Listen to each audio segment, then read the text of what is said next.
Bonjour à tous et bienvenue dans le dernier épisode de cette série de webinars dédiés aux technologies de production et de stockage de l'hydrogène vert.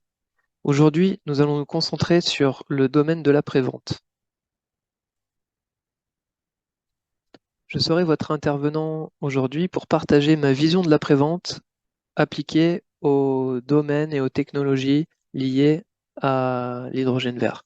Je m'appelle Anthony Soulier et je suis en charge des solutions après-vente pour les équipements industriels chez Dassault Systèmes.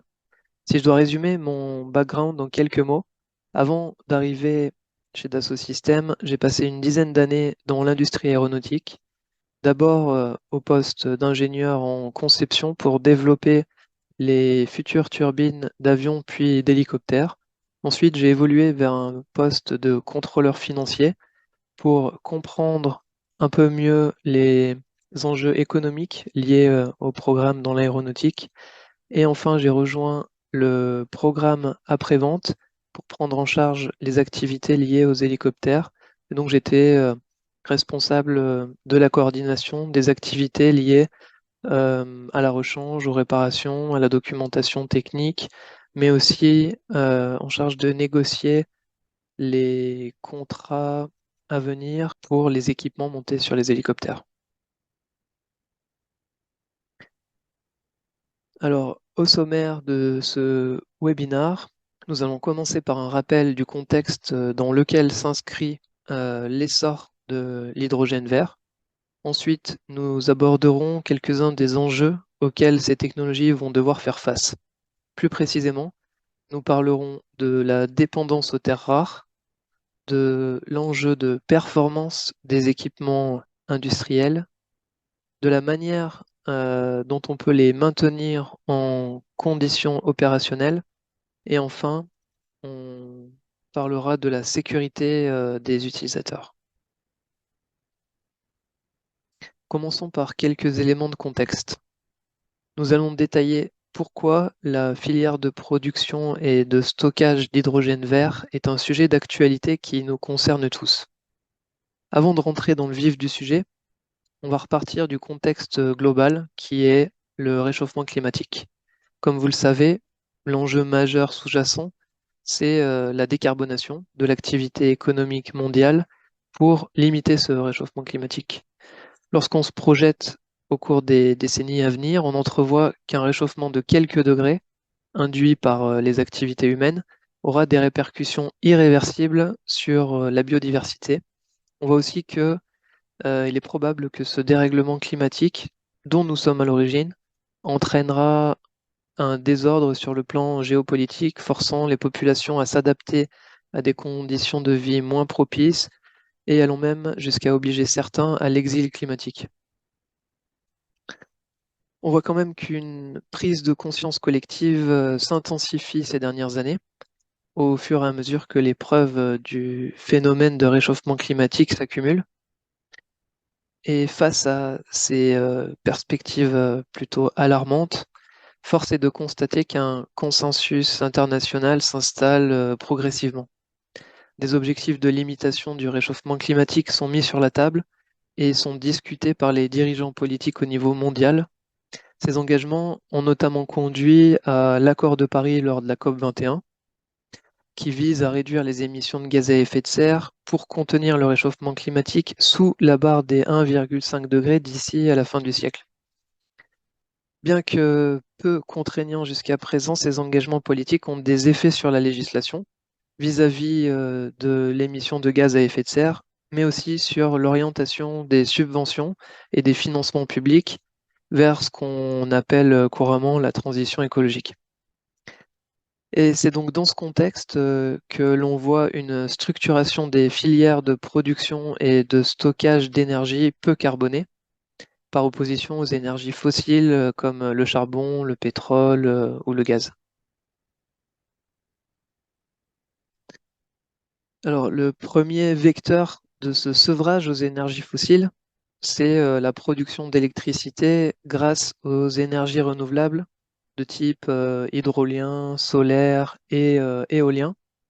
Et cette électricité, lorsqu'elle n'est pas consommée sur place, elle doit être stockée. C'est là que l'aventure de l'hydrogène vert débute. Différents moyens de stockage existent. On pense d'abord à la batterie ou au pompage hydraulique. On fait remonter de l'eau dans un barrage qui pourra alimenter à nouveau une turbine lorsqu'elle redescendra. Mais il existe d'autres alternatives. Et parmi ces alternatives, on trouve la fabrication d'hydrogène euh, parce qu'elle présente plusieurs avantages. Il est clair que nous allons vers un mode de stockage de l'énergie décarbonée qui est multimodal. Alors pourquoi multimodal? Notamment parce que l'intérêt du mode de stockage dépend de l'usage final euh, de l'énergie. Le rendement global, il est bien meilleur en utilisant une batterie qu'en utilisant de l'hydrogène, mais lorsqu'il s'agit de mobilité, c'est l'hydrogène qui présente le meilleur rapport de densité énergétique gravimétrique. Encore faut-il le comprimer suffisamment ou le liquéfier, ce qui demande de le refroidir à moins 253 degrés. Donc on voit qu'il y a quand même des contraintes à- au transport de l'hydrogène. Donc cette filière de production et de stockage d'hydrogène vert, elle tend à se structurer. Les principes d'électrolyse de l'eau et de stockage de l'hydrogène, ils existent depuis longtemps, mais ils n'avaient pas été industrialisés à grande échelle car ils n'étaient pas viables économiquement face aux alternatives carbonées jusqu'à présent. Et c'est dans ce contexte de décarbonation de l'économie, et plus particulièrement dans le secteur de la mobilité, comme le fret maritime et routier, que l'hydrogène vert a son rôle à jouer. On voit ainsi émerger des initiatives dans différents secteurs, par exemple le transport urbain avec des bus à hydrogène, en service dans la ville de Pau depuis plusieurs années, par exemple. On voit aussi des initiatives dans l'aérien, donc à un horizon un petit peu plus lointain, mais on voit de nouveaux designs apparaître qui pourraient emporter des réservoirs suffisamment volumineux pour couvrir des liaisons moyen courrier. Dans le ferroviaire aussi, lorsque la mise en place de caténaires serait trop coûteuse parce que on est sur un réseau secondaire, à ce moment-là, l'hydrogène devient une alternative à laquelle on pense. Alors nous allons maintenant discuter des défis euh, auxquels la filière doit faire face en opération pour réaliser cette transition énergétique.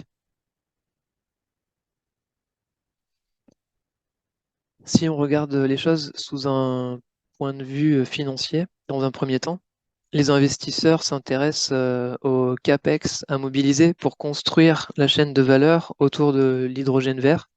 Quels sont les investissements nécessaires à la mise en place des moyens de production, de stockage, d'acheminement et de consommation de cet hydrogène vert?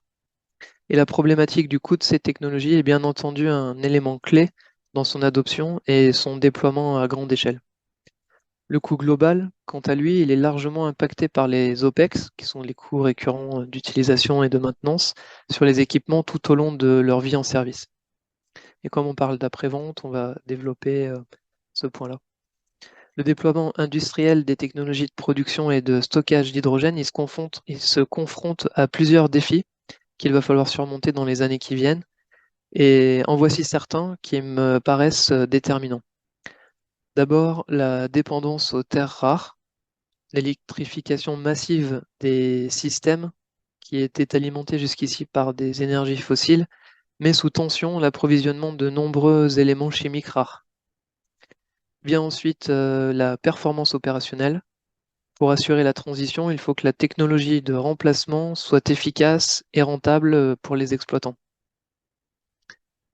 Une composante majeure de l'adoption de cette nouvelle technologie viendra de notre capacité à maintenir les équipements en opération tout en gardant les coûts sous contrôle. Donc on va développer aussi ce point. Et enfin, on parlera de la manipulation de l'hydrogène qui requiert la mise en place de règles de sécurité strictes pour ne pas engendrer d'accidents. Donc commençons par la dépendance aux terres rares. Il existe aujourd'hui trois principales technologies d'électrolyseurs. On trouve les électrolyseurs alcalins, qui sont les plus répandus à ce jour. Ils utilisent des anodes et des cathodes en alliage de nickel et ils utilisent aussi potentiellement du cobalt. Ces deux matériaux sont en très forte tension d'approvisionnement et ils pourraient venir à manquer au cours de la décennie en cours. Le problème, c'est que ces matériaux sont utilisés dans de nombreuses applications liées à l'électrification. On en trouve dans les batteries, dans les panneaux solaires et dans les éoliennes, par exemple. Prenons l'exemple des batteries pour les voitures électriques qui vont devoir s'accaparer la part du lion pour assurer la montée en cadence attendue dans ces prochaines années. On a ensuite un deuxième type de technologie qu'on appelle les électrolyseurs PEM et cette technologie se développe à grands pas. Et elle fait appel notamment à du platine, qui est un matériau onéreux et déjà sous tension, car la demande est en augmentation alors que la production tend à stagner. Il nécessite l'usage de catalyseurs qui font appel à des matériaux qui, eux, sont très rares, comme le ruthénium ou l'iridium, et en l'état, c'est un vrai frein au passage à l'échelle. Pour surmonter ce problème, des travaux de recherche sont en cours et ils visent à limiter l'utilisation de ces matériaux très rares et éventuellement d'essayer d'utiliser des substituts. Enfin, il existe une troisième catégorie qui s'appelle électrolyseur à haute température, qui elle aussi fait appel à du nickel.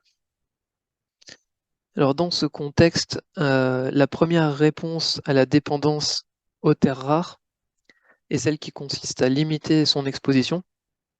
Pour cela, il est nécessaire de rendre possible l'ingénierie simultanée entre les différentes parties prenantes que sont le bureau d'études, l'industrialisation et la maintenance. C'est le moyen d'optimiser la quantité de terres rares qui va être privilégié. Donc en phase de conception, on a les ingénieurs du bureau d'études qui vont déterminer la quantité nécessaire au bon fonctionnement de l'équipement. En phase d'industrialisation, il va falloir décider des moyens de production et donc cela va impacter la quantité de matière utile par rapport à la quantité de matière brute. Par exemple, la quantité de copeaux pour une pièce usinée. En phase de conceptualisation de la maintenance, il va falloir décider quelles pièces sont remplaçables, lesquelles sont réparables et de quelle manière on va les réparer.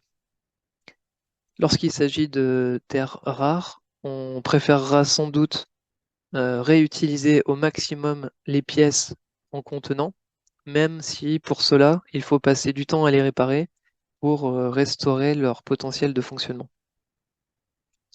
Pour réaliser l'ingénierie simultanée entre le bureau d'études et la maintenance, nous avons développé une solution qui s'appelle Design for Service et qui permet de mettre à profit la continuité digitale entre le bureau d'études et les autres départements d'une entreprise.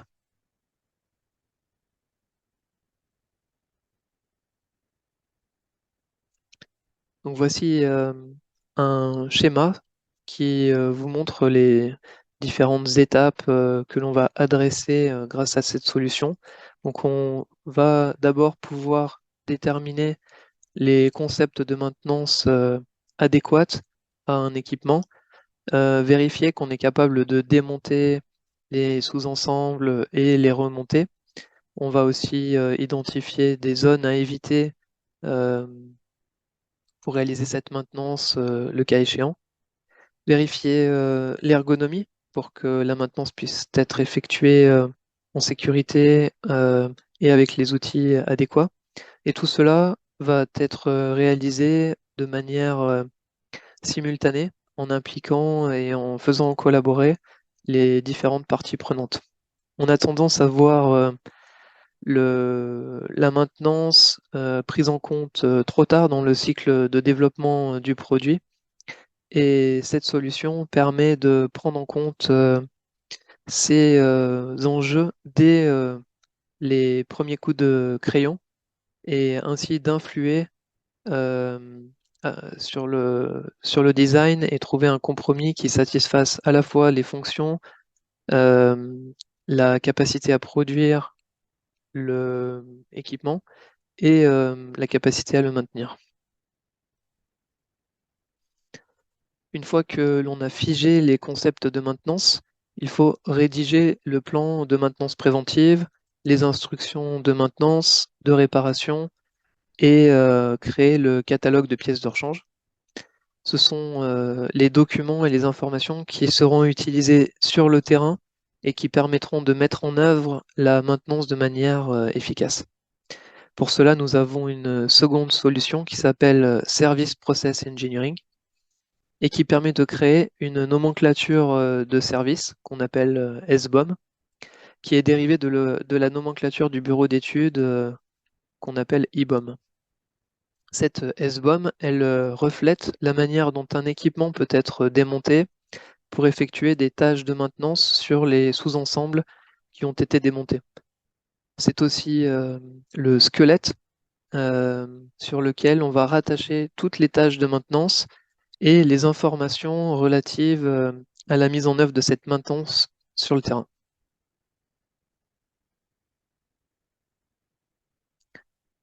Donc nous allons voir une démonstration qui illustre ces propos. Donc vous avez sur la gauche une nomenclature de maintenance sur laquelle on a rattaché les informations du type les pièces sont-elles remplaçables, réparables, et on va créer des sous-ensembles euh, qui vont regrouper les pièces remplaçables. Et ensuite, on va pouvoir générer des vues explosées. On va pouvoir pointer les pièces remplaçables en indiquant euh, grâce à un label euh, le numéro de la pièce en question et ainsi alimenter avec des images qui sont très précises et qui ne portent pas à confusion le catalogue de pièces de rechange. Et on peut faire en fait la même chose pour alimenter la documentation de maintenance en mettant en contexte les éléments 3D sur lesquels on va réaliser cette maintenance.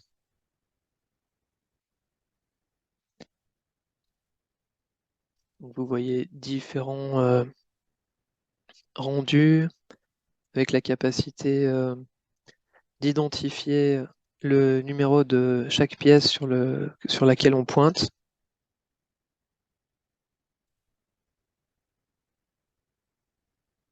On peut aussi faire des études de cinématique pour vérifier la montabilité et simuler les concepts de maintenance dans un environnement virtuel.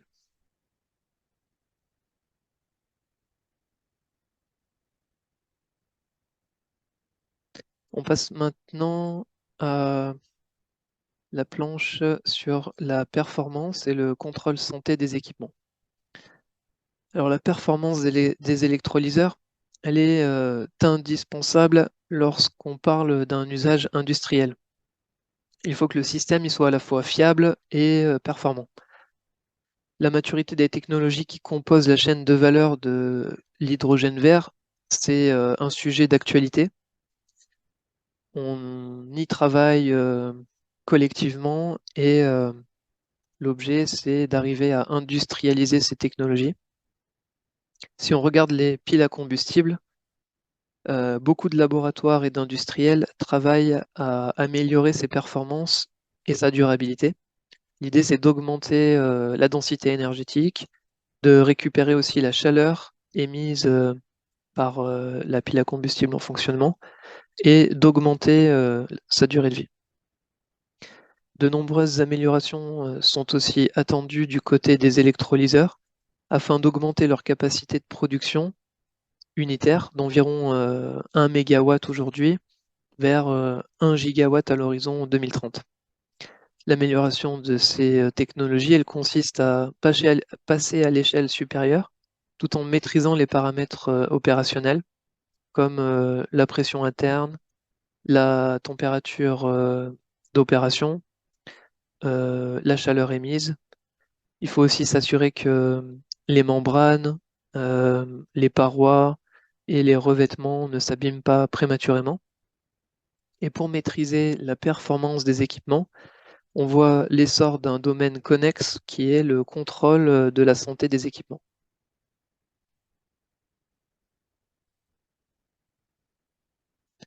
Alors, de nombreuses entreprises investissent massivement dans les technologies IIoT et Big Data afin de récupérer les données produites par leurs machines. Ces données, elles caractérisent non seulement la performance des équipements, mais elles peuvent aussi provenir de l'automate lui-même qui contrôle les paramètres de fonctionnement. Et la digitalisation des autres processus afférents, comme par exemple l'exécution des tâches de maintenance, permet d'apporter une contextualisation supplémentaire. Ces différentes couches d'informations, elles se complètent et elles constituent une mine d'informations. Encore faut-il être capable de les trier et de les exploiter pour en tirer du sens. Et cette compréhension du comportement des équipements en opération, elle devient de plus en plus critique pour les OEM. S'ils veulent proposer des services à valeur ajoutée, euh, pour se diriger progressivement vers des contrats de type Equipment as a Service, euh, où ils vont prendre la responsabilité de la performance de l'équipement en opération. Il faut qu'ils connaissent leurs équipements, la manière dont ils se comportent lorsqu'ils sont utilisés sur le terrain chez les clients.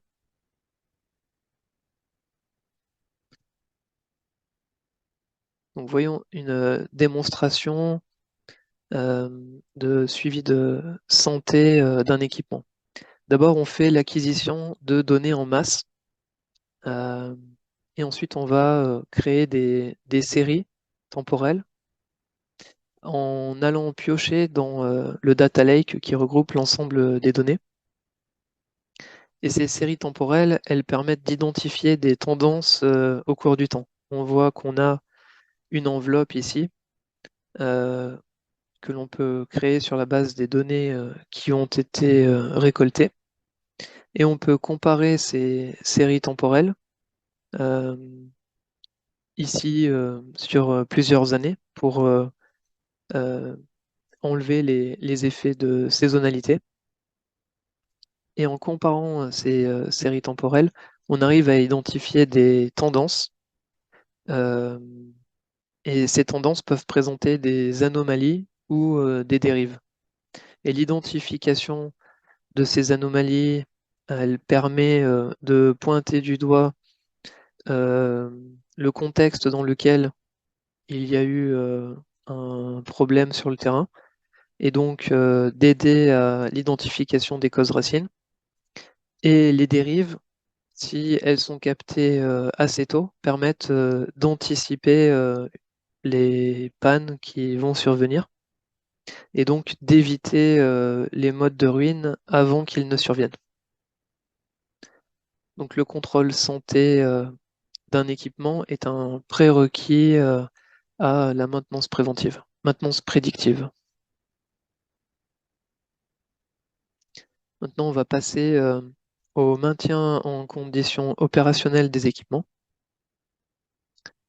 Alors, la maintenance des équipements impliqués dans la chaîne de production et de stockage de l'hydrogène est composée de plusieurs niveaux. On a d'abord l'inspection des installations. C'est une tâche régulière qui consiste à vérifier que le fonctionnement du système est correct et qu'on ne constate pas d'anomalies visibles sur le terrain. Lors de ces visites sur le terrain, on va aussi vérifier que les paramètres de fonctionnement du système sont tous dans le vert. Ces informations peuvent parfois être collectées à distance si les équipements sont connectés.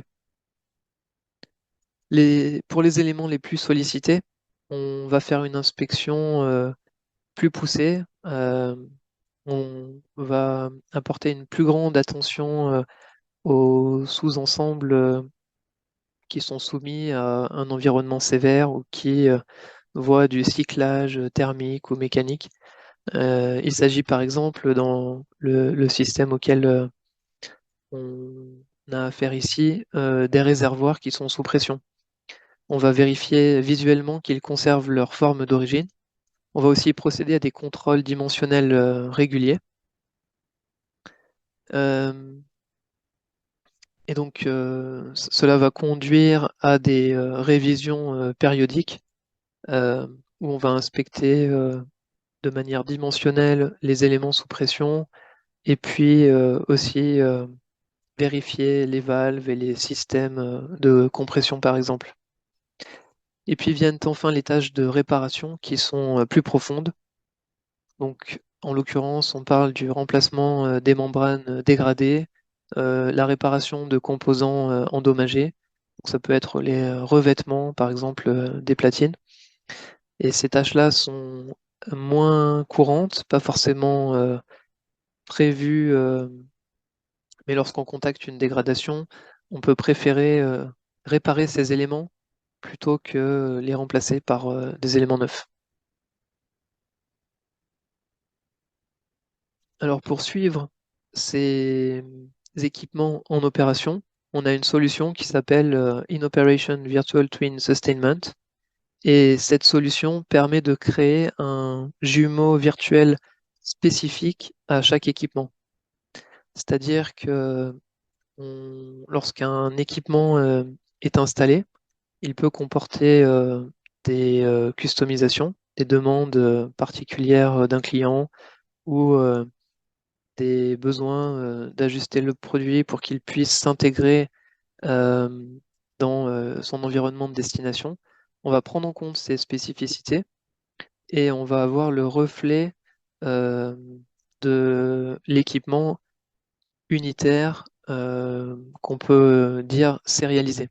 Cet équipement va évoluer au cours du temps et donc lorsqu'on va réaliser une intervention, on va pouvoir utiliser le jumeau virtuel pour la préparer en ayant la connaissance précise de sa composition et des pièces que l'on peut remplacer dessus. Lorsque l'exécution de l'intervention est réalisée par le technicien, on va récupérer le rapport d'intervention pour voir ce qui a été modifié sur cet équipement et mettre à jour le jumeau virtuel spécifique en conséquence. Et comme ça, on peut boucler tout au long de la vie en service de l'équipement et utiliser le jumeau virtuel pour aider à préparer la maintenance euh, et projeter toutes les informations qui viennent du terrain sur ce jumeau virtuel afin d'en avoir le reflet le plus fidèle. Donc on voit ici euh, le processus que je viens de décrire. Donc disons qu'on a un électrolyseur qui est conçu par le bureau d'études. Cet électrolyseur, il est sûrement modulaire. Ces modules sont mis sur étagère. On sait comment on va les produire, on sait comment on va les maintenir. Et donc, on est capable d'avoir une nomenclature d'ingénierie, une nomenclature de service et d'y associer les instructions de maintenance, le catalogue de pièces de rechange. Et lorsqu'une commande euh, est passée par un client et qu'il a des demandes spécifiques, on va amender cette service BOM et tous les documents qui y a trait afin de refléter l'équipement tel qu'il est vendu au client. Et ça va se refléter aussi sur tous les documents qui sont liés à cette service BOM. L'équipement va fonctionner en service et après un certain temps, il y a des opérations sur le terrain qui vont être réalisées du type inspection, maintenance ou réparation et elles vont conduire à modifier l'équipement. Et donc, on va capter ces informations, plus d'autres informations via l'IIoT ou les données récoltées sur le terrain. Et on va venir les projeter sur le jumeau virtuel spécifique afin de garder le reflet de l'état réel du produit sur le terrain. On a une seconde solution qui permet cette fois d'avoir une vue d'ensemble sur une base installée. Donc l'idée ici, c'est de maximiser la performance des équipements en opération en ayant un cockpit qui rassemble des informations diverses sur la vie des équipements en opération. Donc on peut regrouper des données d'ingénierie, de production, euh, de service, les informations relatives à la qualité, aux réclamations clients. On va concaténer tout ça dans un cockpit et on va pouvoir suivre une base installée qui appartient soit à un client, soit relative à une gamme de produits et arriver à détecter les anomalies ou les interventions à venir et ainsi être le plus réactif possible. Donc voyons un scénario dans lequel on met en œuvre cette solution. On va débuter par la vue haute qui propose une carte sur laquelle on a localisé l'ensemble des équipements qui composent la base installée. On a des indicateurs clés au niveau de cette base installée, comme la performance, la disponibilité. Euh, Ensuite, dans notre scénario, on reçoit une réclamation d'un client concernant un équipement qui est en panne. Donc, la gestionnaire de base installée en prend connaissance et va transmettre la problématique au bureau d'études. Voyons ce qu'il en est à travers la vidéo.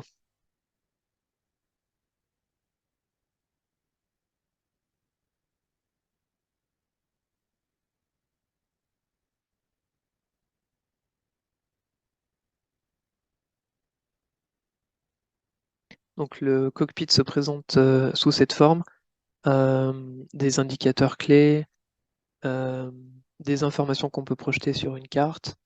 Et ici, et donc la gestionnaire de base installée reçoit une réclamation avec une description.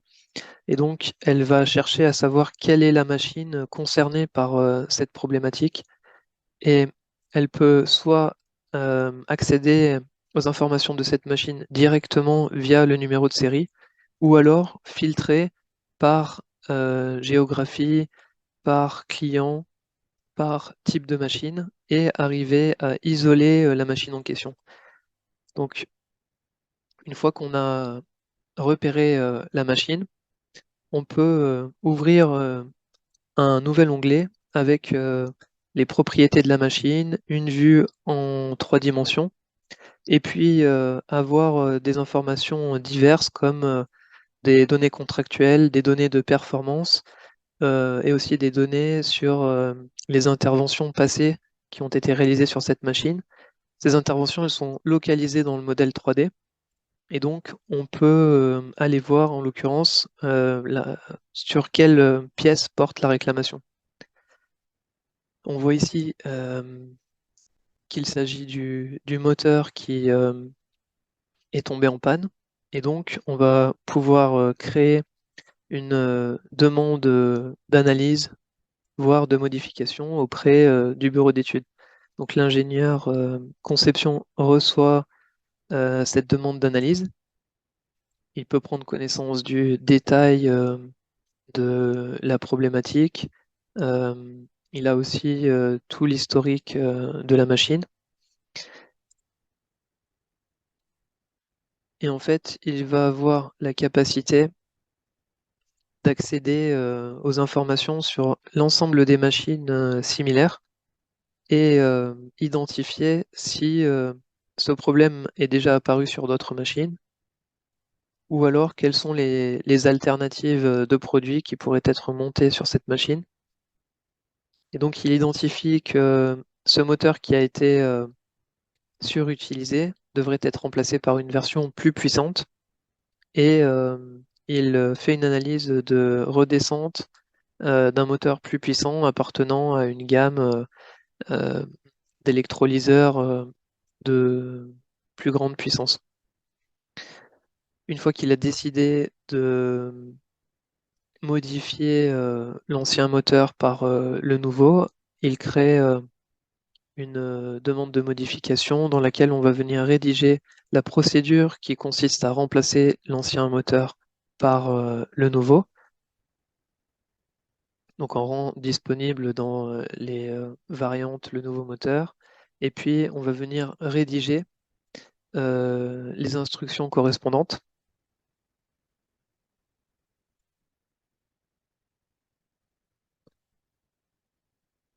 Et c'est là que l'ingénieur service va intervenir pour décrire la manière dont on va remplacer l'ancien moteur par le nouveau. Ces instructions vont ensuite être envoyées aux techniciens sur le terrain pour qu'ils puissent effectuer l'opération.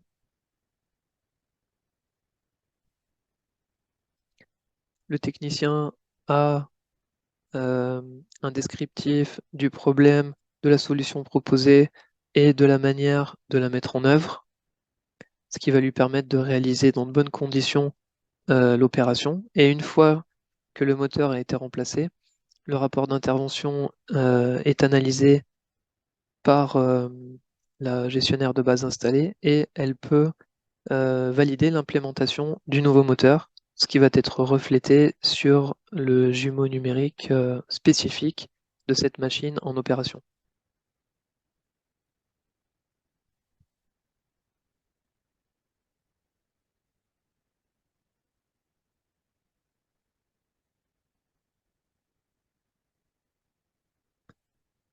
On passe maintenant à la dernière section qui parle de l'enjeu de sécurité euh, des utilisateurs.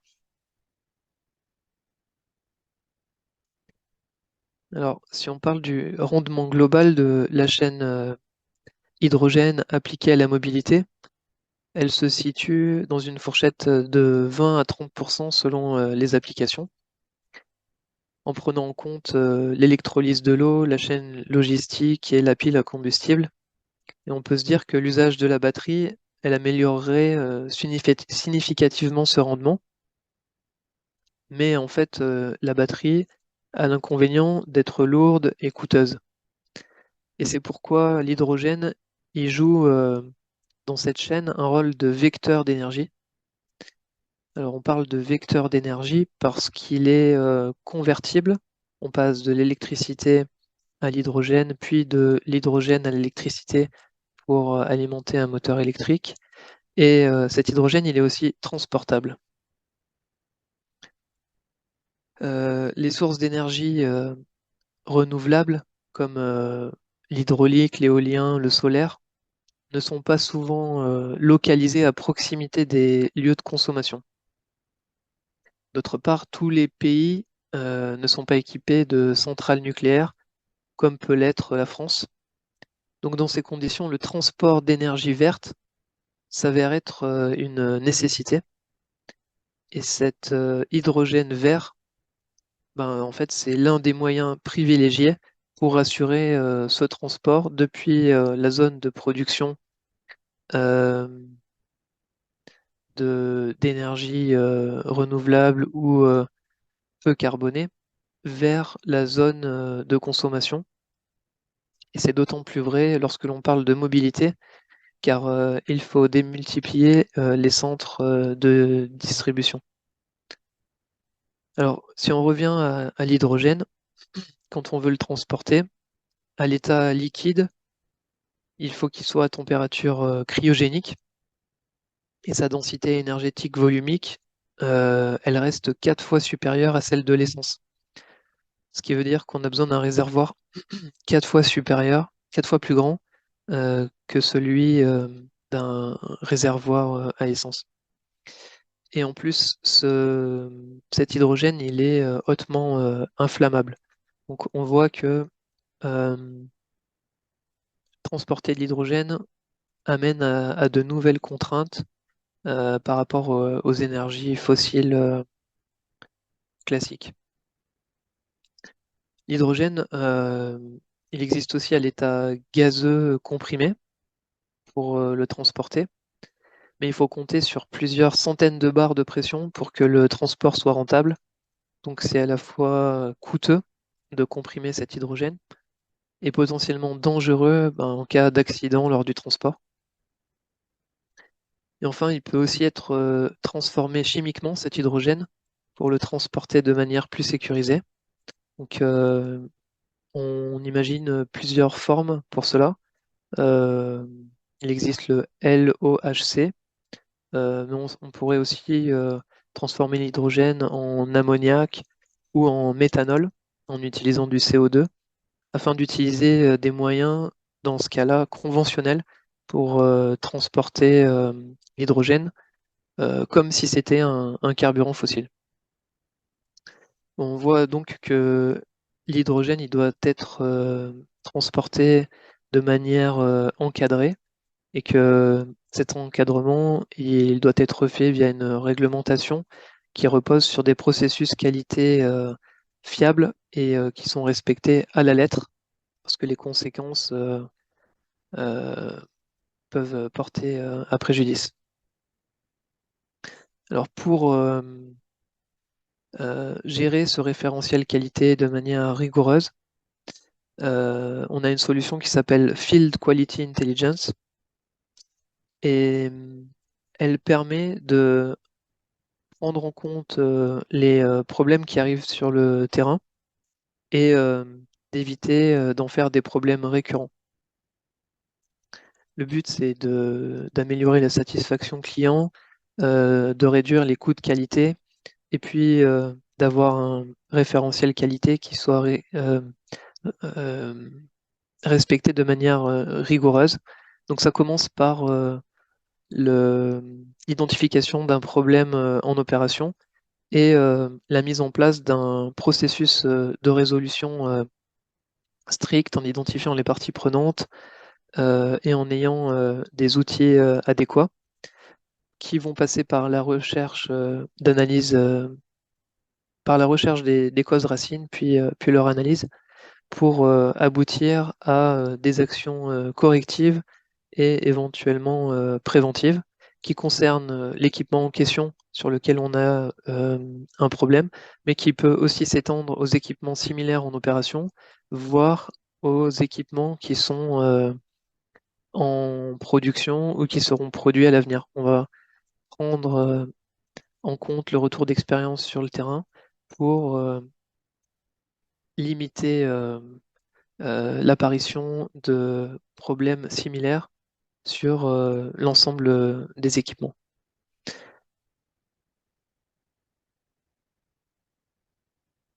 Donc, on va regarder une démonstration qui illustre la capacité de cette solution à gérer les problématiques qualité. On repart d'un cockpit avec une base installée, mais cette fois-ci, ce cockpit il est spécialisé sur les données de qualité et la mise en place d'un processus adéquat. Donc, on voit qu'on va tracer les réclamations clients, les problématiques euh, et puis les interventions sur le terrain.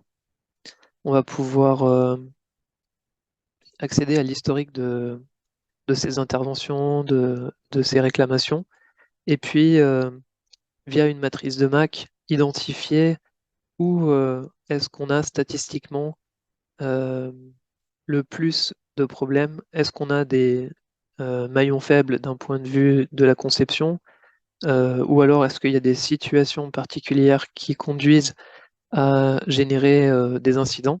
En fait, on va pouvoir révéler des euh, problématiques euh, afin de mieux les traiter. Et une fois qu'on a analysé les causes racines, on va mettre en place un processus de résolution rigoureux.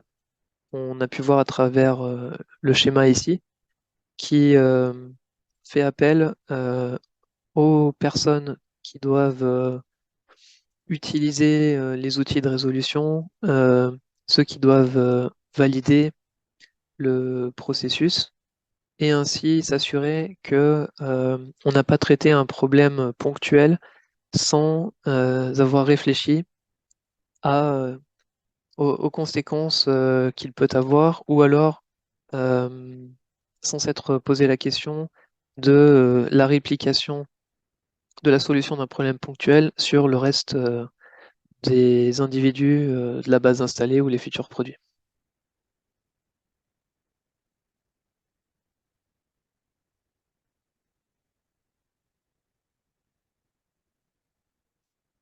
Et on arrive maintenant à la conclusion de cet épisode sur l'après-vente de, des systèmes d'hydrogène vert.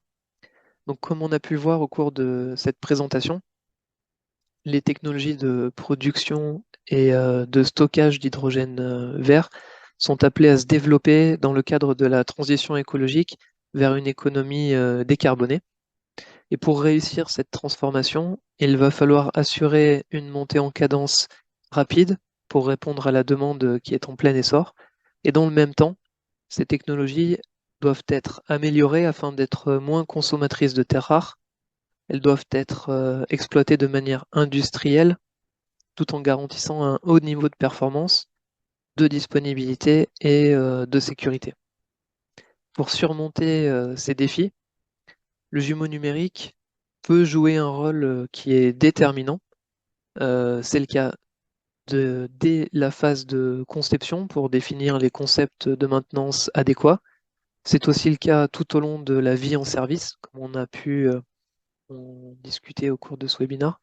Le jumeau virtuel, il permet de gérer la documentation de maintenance et le catalogue de pièces de rechange pour chaque équipement d'une base installée. Il permet également d'appréhender le comportement des équipements en opération et ainsi d'anticiper les tâches de maintenance à effectuer sur le terrain. Et l'analyse des données et des interventions qui ont eu lieu sur le terrain, elle permet de mettre sous contrôle le processus qualité. Pour conclure, je dirais que la transition écologique dont nous sommes tous convaincus de l'utilité, elle doit être accompagnée d'une transformation digitale au service de sa mise en œuvre, que ce soit sur le plan du contrôle des coûts, de l'efficacité ou de la sécurité. Je vous remercie d'avoir suivi ce webinaire et si vous voulez plus d'informations sur les solutions digitales dédiées à la prévente, je vous invite à vous rendre sur le site de Dassault Systèmes ou à nous contacter directement. Merci et à bientôt.